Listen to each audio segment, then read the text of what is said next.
The irony is that the minorities' rights are going to be protected by way of this bill, where the party is having no members of parliament Muslim community. வக்ஃபு திருத்த மசோதாவில் உள்ள பல நன்மைகளை மறைத்து பொய் பிரச்சாரம் செய்து வருகிறது திமுக அரசு. வக்ஃபு திருத்த சட்டத்தில் பெண்களுக்கு பிரதிநிதித்துவம் வழங்கப்படுகிறது. இது அவர்களுக்கு தெரிகிறதா?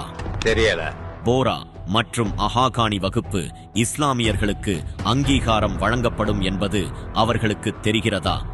தெரியல. நாடாளுமன்ற கேண்டீனில் என்ன உணவு நன்றாக இருக்கும் என்று தெரிகிறதா? தெரியுது. பிரியாணி டேஸ்டா இருக்கும், குலாப் ஜாமுன் டேஸ்டா இருக்கும், டோக்லாங்கிற மாதிரி டேஸ்டா இருக்கும். அந்த பார்லிமெண்ட்டுக்குனே ரொம்ப சீப்பா இருக்கும். இதெல்லாம் தெரியுதா? அது ஏன் தெரியல? எப்படி தெரியும்? படிச்சிருந்தாதானே தெரியும்.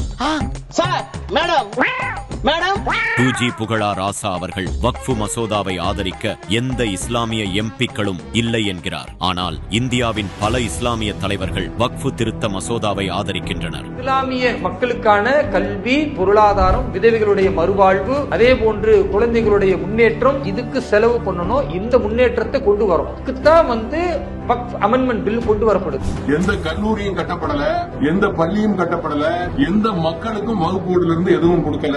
जहाँ तक वक्फ का मेरा मानना ही है कि वक्फ में अमेंडमेंट की जरूरत है। देखिए, वक्फ का मतलब ये कहते ये नहीं है कि लोग ये कह रहे हैं कि मस्जिदें छीन जाएंगी, खानकाहें छीन जाएंगी, कब्रिस्तान छीन जाएंगी, ये कहना गलत है. கண்களையும் காதுகளையும் மூடிக்கொண்ட திமுக எம்பிஆர் ராசாவுக்கு இது எல்லாம் எப்படி தெரியும்? தூணை கண்ணை மூடிக்கொண்டால் உலகம்